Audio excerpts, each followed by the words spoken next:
Hello everyone, this is Alexander. In today's video we'll be talking about how to avoid academic dishonesty with AI. And this of course is part of the series where we talk about how to use AI safely, responsibly, and effectively. You all know that AI is everywhere nowadays and it can be very, very helpful for school, but that is only if you use it properly.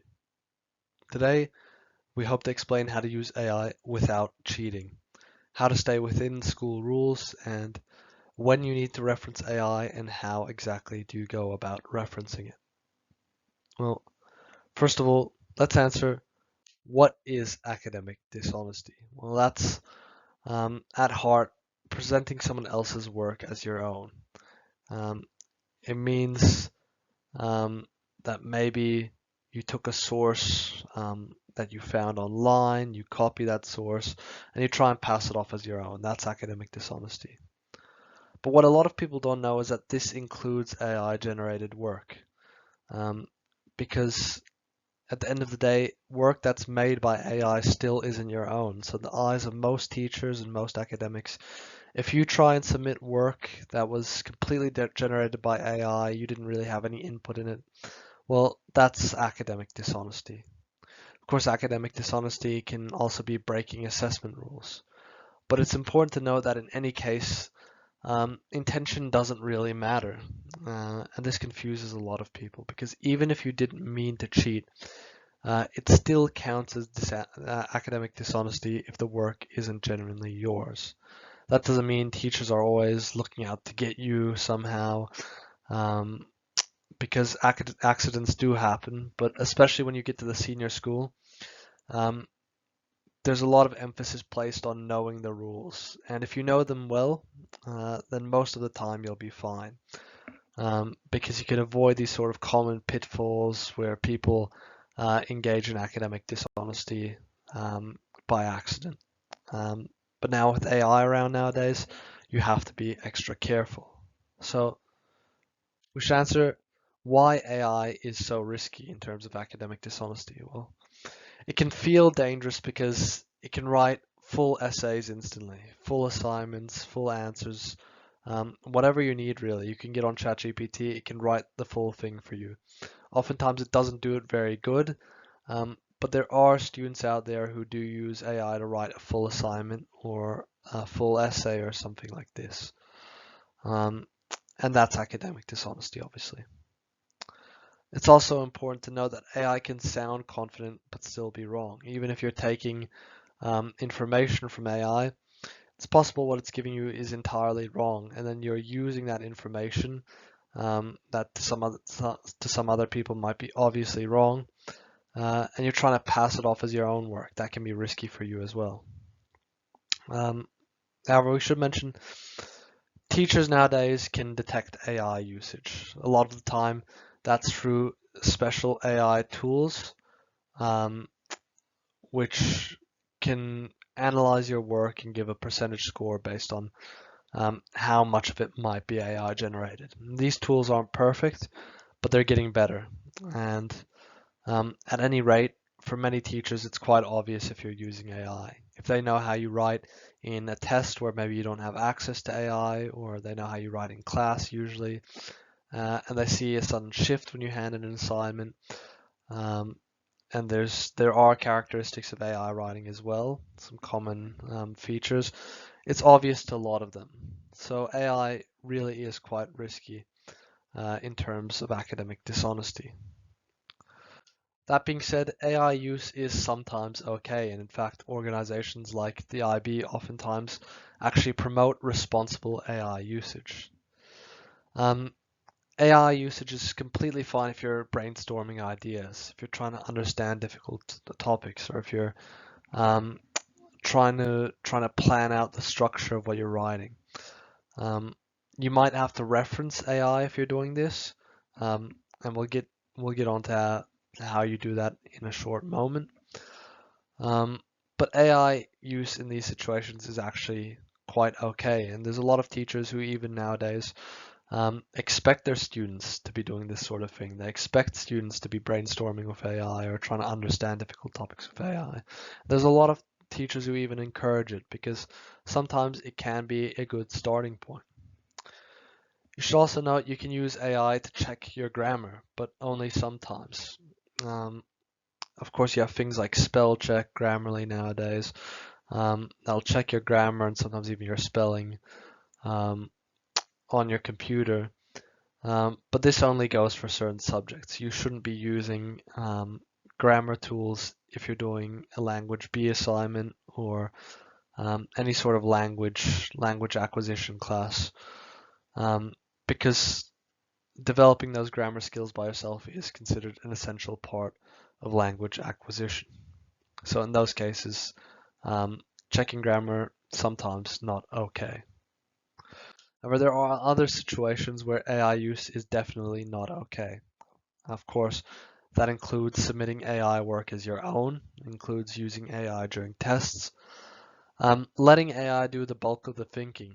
A lot of students think it's all right if they get AI to generate an entire paragraph, and then they change a few words, so maybe they've had some involvement as well. That's still letting AI do the bulk of the thinking. That's still not responsible AI usage. That's not really content that's your own.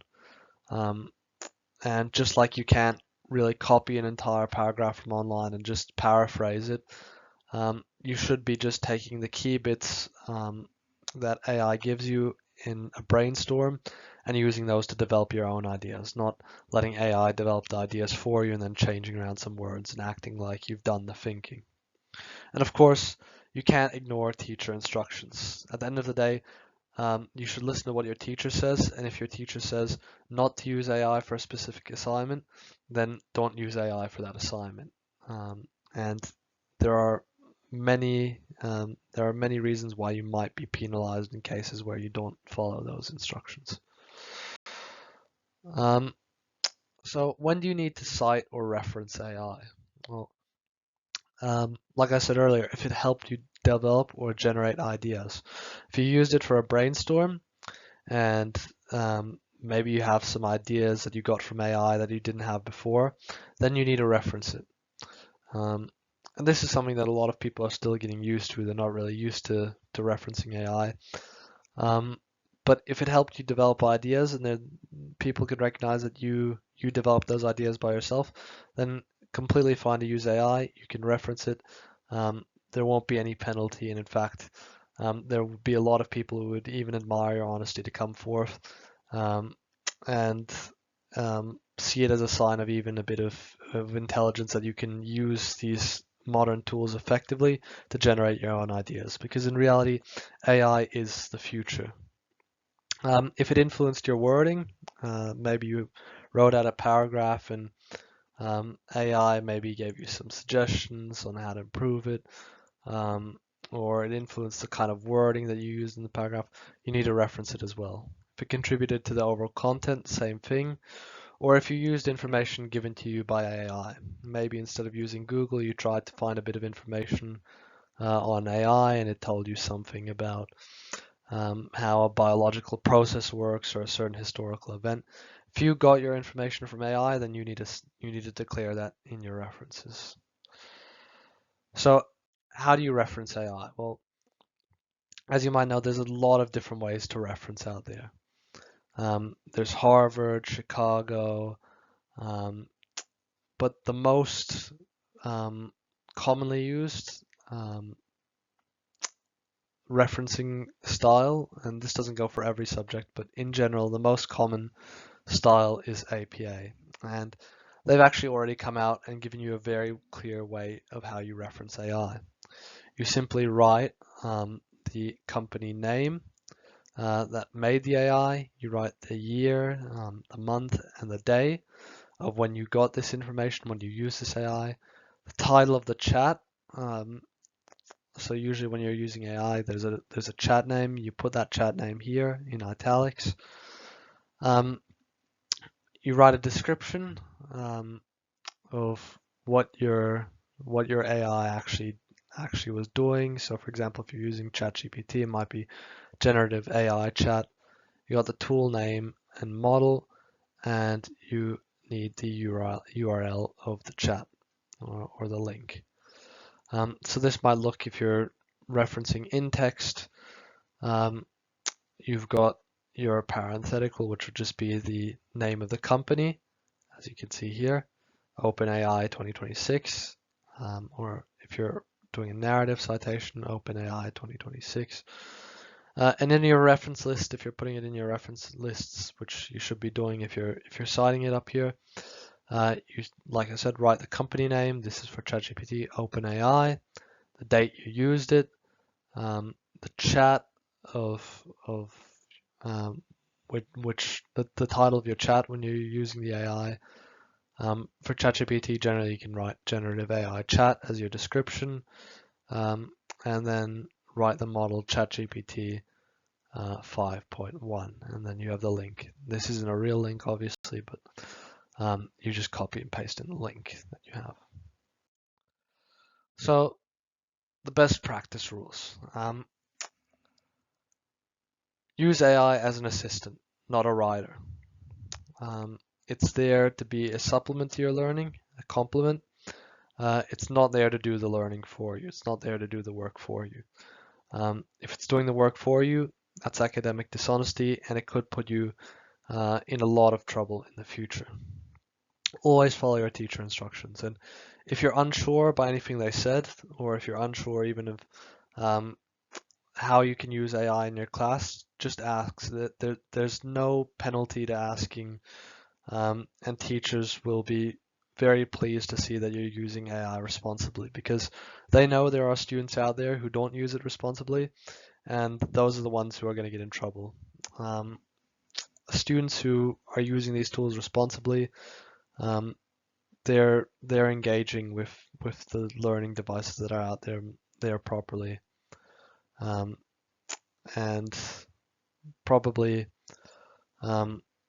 looking at a better outcome in their student life. So being honest is always the safest choice. So as a final message, AI isn't a shortcut, it's a tool. Using it responsibly protects your learning, it protects your grades, and it protects your integrity. Thank you very much for watching, and please feel free to look at more of the videos in this AI playlist to learn more about how to master AI and how to use it safely, responsibly, and effectively.